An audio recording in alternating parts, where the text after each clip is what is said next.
Hello, baby Elias. Are you ready to begin Chapter 2 of Winnie the Pooh by A. Milne?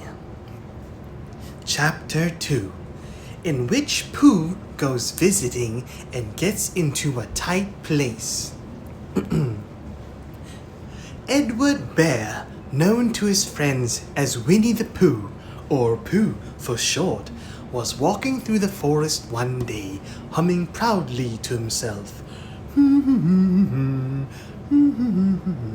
He had made up a little hum that very morning as he was doing his stoutness exercise in front of the glass.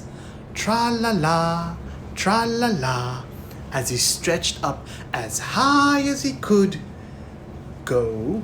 He stretched up as high as he could go, and then tra-la-la, tra-la, oh, help-la, as he tried to reach his toes. After breakfast, he had said it over and over to himself until he had learnt it off by heart, and now he was humming it right through properly. It went like this. Tra-la-la, tra-la-la, tra-la-la, tra-la-la, rum-tum-tiddle-um-tum, tiddle-iddle, tiddle-iddle, tiddle-iddle, tiddle-iddle, rum-tum-tum-tiddle-um.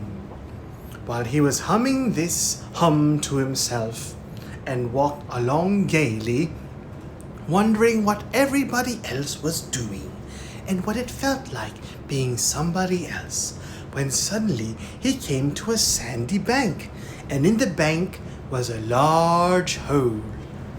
"Aha!" said Pooh, "Rum-tum-tiddle-um-tum. If I know anything about anything, that hole means rabbit," he said. "And rabbit means company," he said. "And company means food and listening to me humming and such like rum-tum-tum-tiddle-um." So he bent down, oof, put his head into the hole and called out, "Is anybody home?" There was a sudden scuffling noise from inside the hole, and then silence. "What I said was, 'Is anybody home?'" called out Pooh very loudly.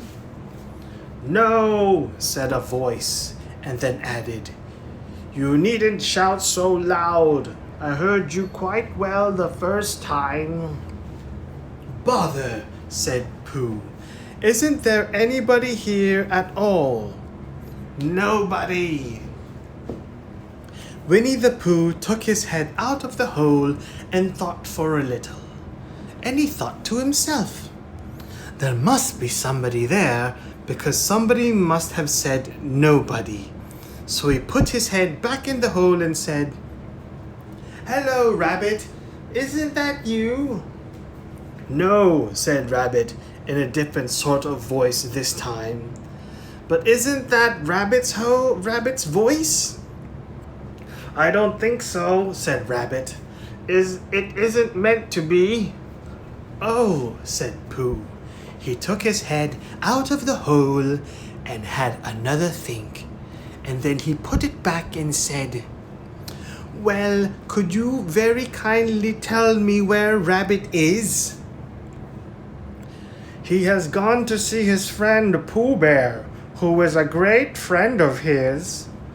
"But this is me," said Bear, very much surprised. "What sort of me?"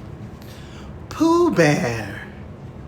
"Are you sure?" said Rabbit, still more surprised. Quite sure," said Pooh. "Oh, well then, come in." So Pooh pushed and pushed and pushed his way through the hole, and at last he got in. "You are quite right," said Rabbit, looking at him all over. "It is you. Glad to see you." "Who did you think it was?" "Well, I wasn't sure. You know how it is in the forest. One can't have anybody coming into one's house. One has to be careful. What about a mouthful of something? Pooh always liked a little something at 11 o'clock in the morning, and he was very glad to see Rabbit getting out the plates and mugs, and when Rabbit said, "Honey or condensed milk with your bread?" he was so excited that he said, "Both." And then, so as not to seem greedy, he added, "But don't bother about the bread, please." And for a long time after that he said nothing, until at last, humming to himself in a rather sticky voice, he got up, shook Rabbit lovingly by the paw, and said that he must be going on. "Must you?" said Rabbit politely. "Well," said Pooh, "I could stay a little longer if you..." And he tried very hard to look in the direction of the larder. "As a matter of fact," said Rabbit, "I was going out myself directly." "Oh, well then, I'll be going on. Goodbye."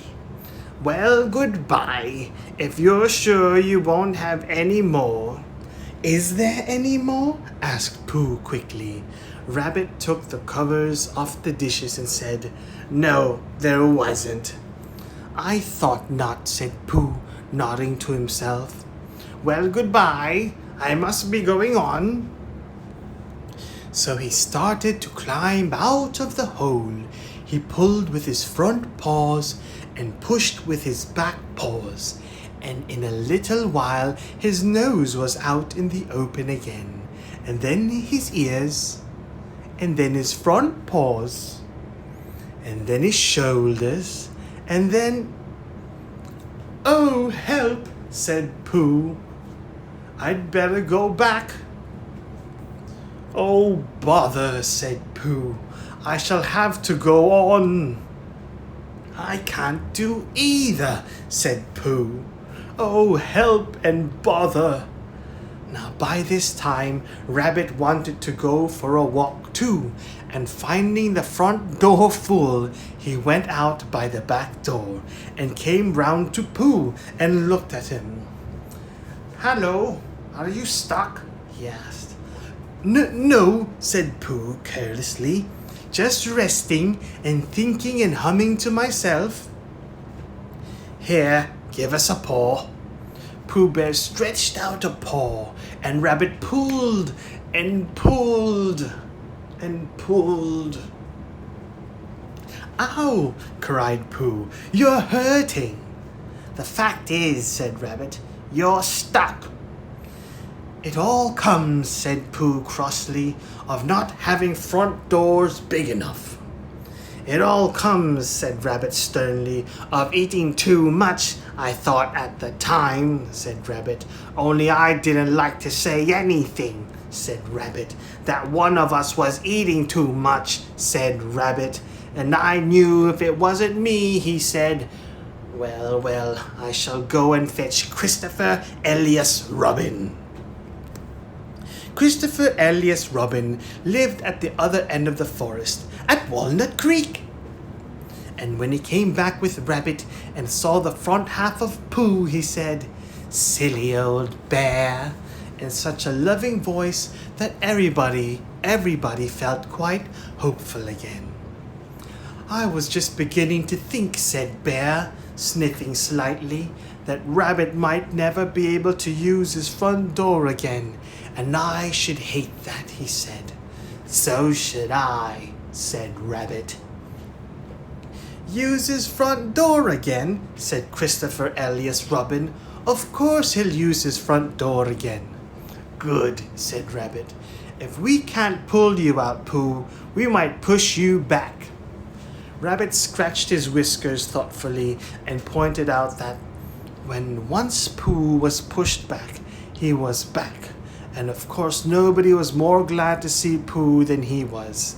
Still there it was. Some lived in trees and some lived underground and... "You mean I'd never get out?" said Pooh. "I mean," said Rabbit, that having got so far, it seems a pity to waste it. Christopher Elias Robin nodded. Then there's only one thing to be done, he said. We shall have to wait for you to get thin again. How long does getting thin take? Asked Pooh anxiously. About a week, I should think. But I can't stay here for a week. If you can stay here all right, silly old bear. It's getting you out which is so difficult. We'll read to you, said Rabbit cheerfully, and I hope it won't snow, he added. And I say, old fellow, you're taking up a good deal of room in my house. Do you mind if I use your back legs as a towel horse? Because I mean, there they are, doing nothing, and it would be very inconvenient just to hang the towels on them. It would be very convenient just to hang the towels on them. A week, said Pooh gloomily. What about meals? I'm afraid no meals, said Christopher Elias Robin. Because of getting thin quicker, we will read to you. Bear began to sigh, and then found he couldn't because he was so tightly stuck. A tear rolled down his eye as he said, Then would you read a sustaining book such as would help and comfort a wedged bear in great tightness? So for a week, Christopher Elias Robin read that sort of book at the north end of Pooh, and Rabbit hung his washing on the south end. And in between, Bear felt himself getting slenderer and slenderer. And at the end of the week, Christopher Elias Robin said, Now! So he took hold of Pooh's front paws, and Rabbit took hold of Christopher Elias Robin, and all Rabbit's friends and relations took hold of Rabbit, and they all pulled together. And after a long time, Pooh only said, Ow! And oh! And then all of a sudden, he said, Pop! Just as if a cork were coming out of a bottle. And Christopher Robin and Rabbit and all Rabbit's friends and relations went head over heels backwards, and on the top of them came Winnie the Elias Pooh, free. So with a nod of thanks to his friends, he went on with his walk through the forest, humming proudly to himself. But Christopher Elias Robin looked after him lovingly and said to himself, Silly old bear. And that ends chapter 2 of Winnie the Pooh.